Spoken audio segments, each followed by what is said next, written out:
What is up everybody. आज के इस वीडियो में आप लोगों को बताऊंगा कि लीनियर रिग्रेशन जो है काम किस तरह करता है, बिहाइंड द हुड क्या होता है, और जब हम साइकिट लर्न जैसा पैकेज इस्तेमाल करते हैं एसके लर्न में किस तरह लीनियर रिग्रेशन काम करता है, ये मैं आपको आज इस वीडियो में बताऊंगा। तो आज आप इस वीडियो को आगे देखते रहिए एंड लेट्स गेट स्टार्टेड।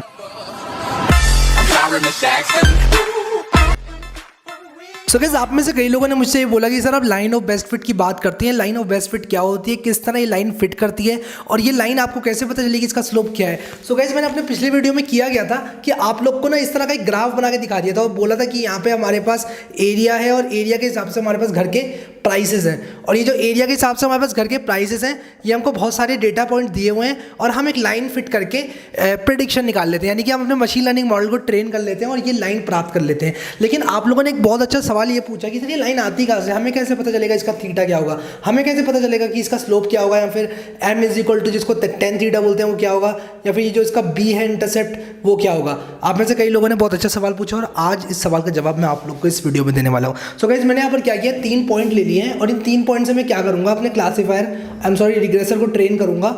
तो मेरा जो रिग्रेसर है वो ट्रेन होगा इस डेटा पे। सो 1 पे आना चाहिए 3, और लाइन में अगर 2 हो तो 2 आना चाहिए, 3 हो तो 4 आना चाहिए। ज़रूरी नहीं है 3 पॉइंट एक लाइन में फिट हो जाए, लेकिन एक लाइन ऑफ बेस्ट फिट होगी जहाँ पर सम ऑफ स्क्वायर्ड एरर मिनिमम रहेगा। तो मैं क्या करता हूँ, डस्टर लेकर आता हूँ, इसको जरा सा मिटाता हूँ। 1 मिनट मेरे साथ आप लोग बने रहिए। और ये जो ग्राफ है इसको मैं भी यहाँ पर मिटा दूंगा, और इस ग्राफ को मिटाने के बाद मैं क्या करूँगा, यहाँ पर आप लोगों को पूरा करके बताऊँगा कि यार बिहाइंड द सीन क्या चलता है। हमने साइकिट लर्न में तो इंपोर्ट करके देख लिया कैसे काम करता है, लेकिन यार ये होता कैसे है, ये सब चीज़ें किस तरह काम करती हैं। तो यार मैं भी यहाँ पर क्या करने वाला हूँ, लिखने वाला हूँ एक लाइन की इक्वेशन। मैं लिखूंगा यहाँ पर y is equal to M X plus B. इस लाइन में मैं ये सारे पॉइंट्स चाहता हूँ फिट हो जाएं, लेकिन यार जरूरी है कि ऐसी कोई लाइन एग्जिस्ट करती हो इसमें सारे के सारे पॉइंट एग्जैक्ट फिट हो जाएं। नहीं गाइस, ऐसी कोई लाइन जरूरी नहीं है कि हमेशा एग्जिस्ट करे। और यहाँ तो सिर्फ 3 पॉइंट, अगर आपके 10-15 पॉइंट हो, 10-15 पॉइंट से एक ही लाइन फिट हो जाए ऐसी कोई गारंटी नहीं है। पिछले वीडियोज आप लोगों ने अगर देखे हो तो ये बात तो आपको क्लियर ही होगी। चलो यार, अब मैं बात करता हूँ इसकी कि y is equal to M X plus B है अगर, तो इसमें पॉइंट्स में कैसे फिट करूंगा। तो यार यहाँ पर हमारे पास एक पॉइंट है 1 3, दूसरा पॉइंट है 2 2 और फिर 3 4। मैं नहीं चाहता कि आपको ग्राफ बना के इसको प्लॉट करके बताऊं कि जब x की वैल्यू 1 है तो y की 3 आनी चाहिए, जब x की 2 है तो 2 आनी चाहिए, और पॉइंट्स को कुछ प्लॉट करके बताऊं। मैं ऐसा भी नहीं कर रहा हूं, मैं डायरेक्टली आपको वैल्यू निकाल के दे रहा हूं। मैं आपको दे रहा हूं एक लाइन, मान लीजिए एग्जिस्ट करती है जो बेस्ट फिट लाइन है, तो मैं इसको बोलूंगा बेस्ट फिट लाइन। ये एक ऐसी लाइन है जो कि इन पॉइंट्स पर बेस्ट फिट करती है। अब ये बेस्ट फिट का मतलब क्या है, आपने बोल दिया बेस्ट फिट की अच्छे से फिट हो रही है, लेकिन बेस्ट फिट का मैथमेटिकल सेंस में मतलब ये है कि ये लाइन पे अगर मैं सारे के सारे पॉइंट रखूंगा तो सम ऑफ स्क्वायर्ड एरर मिनिमाइज रहेगा। अब मैंने आप लोगों को सम ऑफ स्क्वायर्ड एरर बताया था अपने पिछले वीडियो में, मैं फिर से आप लोगों को बता देता हूं। सम ऑफ स्क्वायर्ड एरर होता है ये जो लाइन की वैल्यू आने वाली, यानी कि M X plus B minus Y dash. अब वाई डैश क्या है, predicted value, sorry M X plus B है प्रेडिक्टेड वैल्यू, वाई डैश है एक्चुअल वैल्यू। तो ये है मेरी प्रेडिक्टेड वैल्यू और ये है मेरी एक्चुअल वैल्यू। तो प्रेडिक्टेड माइनस एक्चुअल का जो स्क्वायर होगा उसका सम करूं तो मिनिमम होना चाहिए। अब यहां से मैंने प्रेडिक्शन निकाली अपनी इस लाइन से, ये मेरा मशीन लर्निंग का मॉडल था, और इसके बाद मैंने ये पॉइंट्स में फिट करके देखे। मैंने ये देखा कि यार ये जो पॉइंट्स है वो फिट भी हो रहे हैं कि नहीं हो रहे हैं, वो पॉइंट्स जो है क्या मेरा एरर है वो मिनिमाइज हो रहा है कि नहीं हो रहा है, ये जो लाइन ऑफ बेस्ट फिट है। तो मान लीजिए कि लाइन ऑफ बेस्ट फिट है, मैंने एज्यूम कर लिया, उस लाइन ऑफ बेस्ट फिट के मैं एम और बी कैलकुलेट करने वाला हूँ कैलकुलस की मदद से। तो आप बने रहिए मेरे साथ, मैं इस चीज़ों को बहुत आसान बना दूंगा और आने वाली वीडियो से आप लोग को और समझा दूंगा। अभी हमारे पास 3 पॉइंट है तो ये हमको 3 बार लिखना पड़ेगा।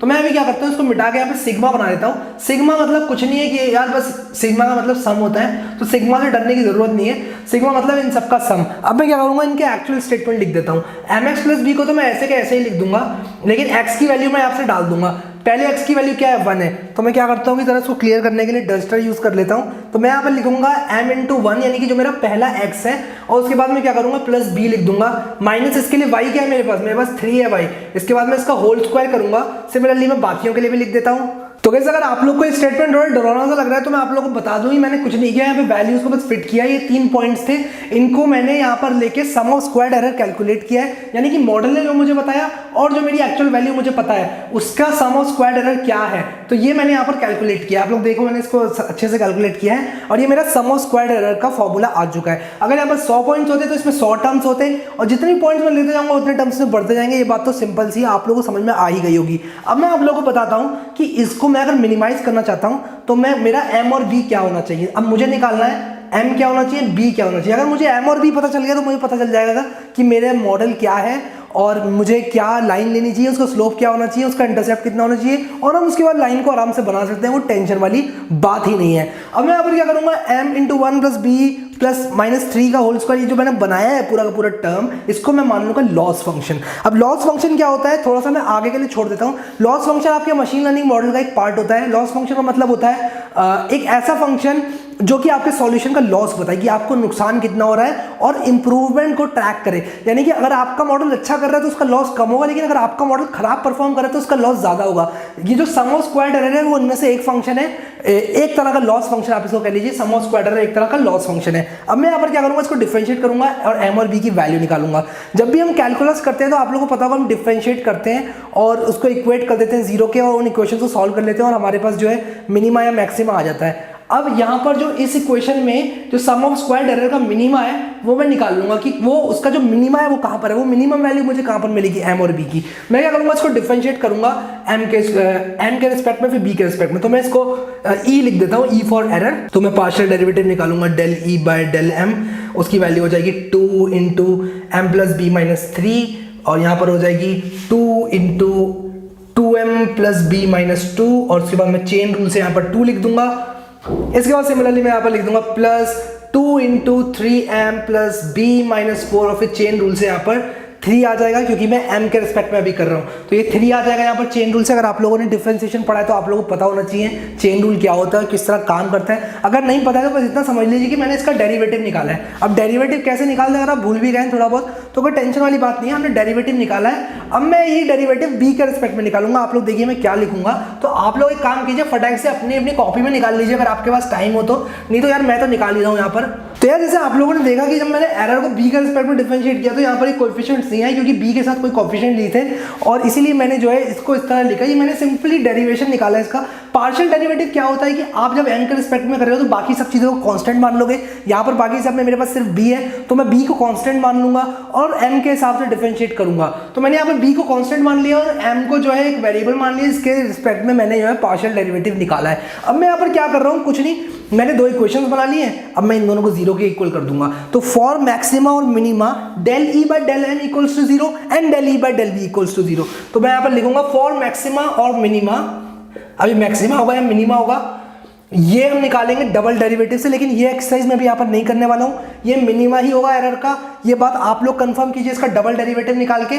मैं भी यहाँ पर ही कंफर्म नहीं कर रहा हूँ, तो मैं यहाँ पर लिख दूंगा मिनिमा के लिए जो है इन दोनों को जीरो से इक्वेट करना पड़ेगा। अब इनको अगर मैं सिंप्लीफाई करके लिखूँ इक्वेशन को, तो थोड़ा सा मैं यहाँ पर सिंप्लीफाई कर देता हूँ इक्वेशन को। तो यहाँ पर मेरा 2m है, यहाँ पर 4m है और यहाँ पर 6m है, तो मेरा हो जाएगा 12m। तो मैं यहाँ पर लिख दूंगा 12m। इसके बाद मैं b की बात करूँ तो हो जाएगा मेरे पास 2b और 2b, ये हो जाएगा मेरे पास 6b, और इसके बाद मेरे जो नंबर्स हैं उनको भी मैं यहाँ पर लिख देता हूँ। ये मेरे पास है 6, माइनस का 6, माइनस का 4, माइनस का 10 और माइनस का 8, माइनस का 18। सॉरी नॉट माइनस का 8, यहाँ पर एक 3 भी है हमारे पास, तो मैंने थोड़ी गड़बड़ कर दी है। तो ये फाइनल इक्वेशन मेरे पास यहाँ पर आ गई है 28m प्लस 12b माइनस 38। अब मैं इसको इक्वेट कर दूंगा 0 के। सिमिलरली मैं ये वाली इक्वेशन को अगर सिंप्लीफाई करूँ तो मुझे मिलेगा यहाँ पर 4 2 6 और 6 12, 12m प्लस 2 2 4 2 6 6b माइनस 3 2 6 2 4 10 4 2 8 10 और 8 18। अब मैं यहाँ पर क्या करूंगा, दोनों को जीरो के से इक्वेट कर दूंगा। जीरो से मैं यहाँ पर क्यों इक्वेट कर रहा हूँ, जीरो से इक्वेट मैं इसलिए कर रहा हूँ क्योंकि मैं इसका मिनिमा निकाल रहा हूँ। तो मैं इसको जीरो से इक्वेट करूंगा तो आप लोग देखिए मेरे को क्या मिलेगा। यहाँ से मैं इसको जीरो से इक्वेट करूंगा तो मैं दो इक्वेशन जो मेरी आने वाली हूँ मैं यहाँ लिख देता हूँ ब्लैक पेन से। तो मैं यार क्या करता हूँ, इसको ऊपर रखता हूँ और ब्लैक पेन उठाता हूँ, भाई गिरो मत प्लीज। इसी क्वेश्चन को अगर मैं इक्वेट करूँ जीरो से तो ये हो जाएगा मेरे पास 14m plus 6b is equal to 19, और अगर मैं इसको लिखूं तो ये हो जाएगा मेरे पास 6m plus 3b is equal to, तो एक काम करता हूं मैं इसको 6 से काटता हूं तो मेरे पास ये हो जाएगा 2n plus b is equal to 3। तो हमारे पास ये बहुत सिंपल सा आ गया यहाँ पर एक्सप्रेशन। अब मैं क्या करूंगा, इसको 7 से मल्टीप्लाई कर दूंगा, ये हो जाएगा 14m plus 7b is equal to 7 21। तो मेरे पास यहाँ से इसको माइनस करूंगा तो b आ जाएगा मेरे पास 2 और a आ जाएगा, m आ जाएगा मेरे पास 1/2। वापस डाल के देखता हूँ 1/2 7 7 6 12 12 7 19 बिल्कुल सही है। तो m आ गया मेरे पास 1/2, b आ गया मेरे पास 2। यानी कि मेरी लाइन जो ये है बेस्ट फिट की वो हो जाएगी y is equal to x/2 plus 2। तो ये मेरी जो है लाइन बनने वाली है। तो ये लाइन एक ऐसी लाइन होगी जो इन 3 पॉइंट से बीचों बीच निकल के गुजरेगी और सम ऑफ स्क्वायर्ड एरर को मिनिमाइज करेगी। तो आप लोगों को पता चलेगा कि लीनियर रिग्रेशन किस तरह काम करता है। अब मैंने आप लोगों को 2 वेरिएबल के लिए करके बताया, अगर आप लोगों के पास मल्टीपल वेरिएबल होते हैं, यानी आप लोगों के पास x1 x2 x3 x4 और बहुत सारे होते हैं xn तक, तब आप लोग की सेट ऑफ इक्वेशंस अलग बनती। ये एक्सरसाइज मैं आपके ऊपर छोड़ता हूं और आप लोग देखिए उसमें आपकी किस तरह की इक्वेशन बनेंगी, किस तरह के डेरिवेटिव्स आएंगे और वो जो सेट ऑफ इक्वेशंस होंगी आपको सॉल्व करनी पड़ेंगी वो किस तरह की होंगी। तो यार भाई हम लोग कोडर्स हैं और जब तक हम कोड ना लिखें, जब तक कंप्यूटर में जाके हम कुछ ना करें तो हमारे जो हाथ की खुजली है वो मिटती नहीं है। तो अब चलो चलते हैं कंप्यूटर में, देखते हैं यार जो वैल्यूज निकाली है, लाइन निकाली है, सही भी है या फिर गलत है, और इसको साइकिट में डाल के देखते हैं इस डेटा को। तो यहाँ पर हमारा जब x1 है तो y है 3, जैसे कि आप लोग यहाँ देख सकते हैं। मैं अपने एसकेलन में भी इस चीज़ को लिख देता हूँ। 2 है तो y 2 है, x3 है तो y हमारे पास 4 है, जैसे कि आप लोग यहाँ पर देख सकते हैं। मैं डायरेक्टली इस डेटा को कॉपी कर रहा हूँ, कोई ज़्यादा बड़ा काम मैंने अभी तक किया नहीं है। सो गाइस यहाँ पर मैं अपने जो है पाइथन में आ गया हूँ। मैंने यहाँ पर अपना पाइचांग खोल लिया और जो हमने अभी बोर्ड में किया उसको मैं अभी आप लोगों को प्रोग्राम में करके दिखाऊंगा। सो गाइस यहाँ डायबिटीज़ एक्स की जगह मैं क्या करूँगा, नमपाई एरे डाल दूंगा और वो नमपाई एरे होगा हमारे एक्स वैल्यूज़ का। तो मैं यहाँ पर लिखूंगा नमपाई डॉट एरे और उसके बाद जो है एक्स वैल्यूज़ डाल दूंगा। तो हमारी पहली एक्स की वैल्यू है 1, उसके बाद हमारी एक्स की वैल्यू 2 और हमारी तीसरी जो एक्स की वैल्यू है वो है 3। तो मैं एज इट इज़ डाल दूंगा, जैसे मैंने बोर्ड में कंप्यूटेशन करने के लिए जो एक्स की वैल्यूज़ दी थी वो भी मैं यहाँ पर वही मैं वैल्यूज़ यहाँ पर डाल रहा हूँ। अब यहाँ पर जो है ये भी डायबिटीज़ एक्स ले लूँगा मैं और ये भी डायबिटीज़ एक्स ले लूँगा। ये डायबिटीज़ एक्स अभी मेरा ये वाला एक्स है जो कि मैंने नमपाई एरे से बनाया है। अब यार मैंने नमपाई एरे क्यों बनाया, ये आप लोग का सवाल हो सकता है। मैंने नमपाई एरे इसलिए बनाया क्योंकि यार जो साइकिट-लर्न है वो नमपाई एरेस को हैंडल करता है और नमपाई एरे में ही काम किया जाता है साइकिट-लर्न में। तो मैं अभी यहाँ पर क्या करूँगा, जो वाई ट्रेन और वाई टेस्ट है उसको भी जो है चेंज कर दूंगा और वहाँ पे मैं डाल दूंगा np डॉट अरे और वो है मेरे पास यहाँ पर 3, 2 और 4। तो मैं यहाँ पर सिंपली लिखूँगा 3, 2 और 4 और यही कॉपी करके जो है मैं नीचे लिख दूंगा। और अब मैं देखिए इसको कॉपी करके यार नीचे डाल देता हूँ और उसके बाद आप लोग को इस प्रोग्राम को रन करके दिखाता हूँ। जैसे मैं इस प्रोग्राम को रन करके दिखाऊंगा आपको, आप लोग देखिए यहाँ पर जो मेरी वेट्स और बायसेस की वैल्यू है वो आ जाएगी। तो वेट जैसे कि आप लोग देख सकते हैं यहाँ पे 0.5 आया और इंटरसेप्ट 2 आया, जैसे कि मैंने बोर्ड में निकाला था। तो हमने जो कैलकुलेशन की थी उसमें कोई मिस्टेक नहीं हुई है, इस बात का प्रूफ है। जो मैंने m की वैल्यू 1/2 निकाली थी वो बिल्कुल सही थी और जो इंटरसेप्ट की वैल्यू मैंने 2 निकाली थी कैलकुलेशन से वो बिल्कुल सही थी। तो अब आपको पता चल गया कि लीनियर रिग्रेशन मॉडल जो है कैसे काम करता है और अगर आप लोग एग्जैक्ट वैल्यूज़ निकालना चाहते हैं अपने वेट्स और बायस की तो वो आप लोग किस तरह निकाल सकते हैं। अब यहाँ पर जो है मैं इसको प्लॉट भी कर सकता हूँ। मैंने यहाँ पर इसको कमेंट आउट पिछले वीडियो में इसलिए कर दिया था क्योंकि मैं मल्टीपल वेरिएबल्स में काम कर रहा था और मल्टीपल वेरिएबल्स में मैं जो है कमेंट आउट नहीं कर सकता था और मल्टीपल वेरिएबल्स में मैं इसका जो है प्लॉट नहीं बना सकता था। लेकिन अभी मैं वो लाइन बना सकता हूँ जो कि लाइन ऑफ बेस्ट फिट है। तो सबसे पहले ये जो स्कैटर प्लॉट है उसकी बात करें अगर, तो एक्स टेस्ट और एक्स और वाई टेस्ट के बीच में अगर मैं प्लॉट बनाऊंगा स्कैटर प्लॉट तो वो 3 पॉइंट बना देगा। और PLD dot plot diabetes X test और वाई प्रेडिक्टेड अगर मैं बनाऊंगा तो वो लाइन बना देगा। तो चलो यार क्या करते हैं, इसको रन करते हैं और देखते हैं कि वो लाइन किस तरह दिखती है। तो आप लोग जैसे कि देख सकते हैं स्क्रीन में कि ये लाइन है जो best line of best fit इसको बोलते हैं, ये वो है और ये जो सम ऑफ स्क्वायर्ड एरर है उसको मिनिमाइज करती है। अब आप लोग सोच रहे होंगे कि यार ये जो लाइन है ये एग्जैक्टली किसी पॉइंट पे फिट क्यों नहीं हुई। गाइस ये लाइन ऑफ बेस्ट फिट है, अगर मैं किसी लाइन में इसको फिट करा दूंगा ज़बरदस्ती तो मेरा जो सम ऑफ स्क्वायर्ड एरर है वो मैक्सिमाइज हो जाएगा। आप इस लाइन को कितना भी हिला लें किधर भी, आपका सम ऑफ स्क्वायर्ड एरर ज़्यादा होने वाला है, आपका सम ऑफ स्क्वायर्ड एरर बढ़ जाएगा। ये सम ऑफ स्क्वायर्ड एरर की ऑप्टिमल लाइन है जो कि सम ऑफ स्क्वायर्ड एरर को मिनिमाइज करती है। तो मैं आशा करता हूँ कि आप लोग को ये जो मेरा थ्योरी और प्रैक्टिकल का कॉम्बिनेशन है बहुत अच्छा लगा होगा और आप लोगों को पता लग गया होगा कि हम लोग किस तरह यहाँ पर काम करते हैं अगर हम मशीन लर्निंग मॉडल ट्रेन करते हैं लीनियर रिग्रेशन की मदद से। तो ये ग्राफ का जो है आप लोग इसको सेव भी कर सकते हैं यहाँ पर डिस्क में और अपना शोकेस जो है किसी को दिखा भी सकते हैं। अगर सेव द फिगर पे आप लोग क्लिक करेंगे तो आपको प्रॉम्प्ट करेगा आप कहाँ सेव करना चाहते हैं। फिलहाल के लिए मैं अभी इस फिगर को सेव नहीं कर रहा हूँ। तो वेट्स इंटरसेप्ट जैसे कि आप लोग को यहाँ मिल गई है और लाइन आप लोग को मिल गई है और बहुत ही खुशी हो रही है अभी कि यार हमने एक एल्गोरिदम मशीन लर्निंग का बहुत अच्छे से सीख लिया है। तो गाइस अब अपने आप लोग कोई भी ट्रेनिंग करना चाहते हैं मशीन लर्निंग की, डेटा है कुछ प्रेडिक्ट करना चाहते हैं तो आप लोग मैं आशा करता हूँ कर सकते हैं प्रेडिक्ट, कोई भी प्रॉब्लम आप लोगों को नहीं होगी। तो मैं क्या करता हूँ इसको बंद कर देता हूँ और इसके बाद जो मैं एक और बात आप लोगों को बताना चाहूँगा वो ये है कि अगर आप लोग के वेट्स बढ़ जाए, मान लीजिए आप लोग x1 x2 x3 x4 की बात कर रहे हैं और उसमें वेट्स बढ़ जाएं तो वो भी आपका इसी तरह काम करेगा और कैलकुलेशन आपकी एकदम सिमिलर रहेगी।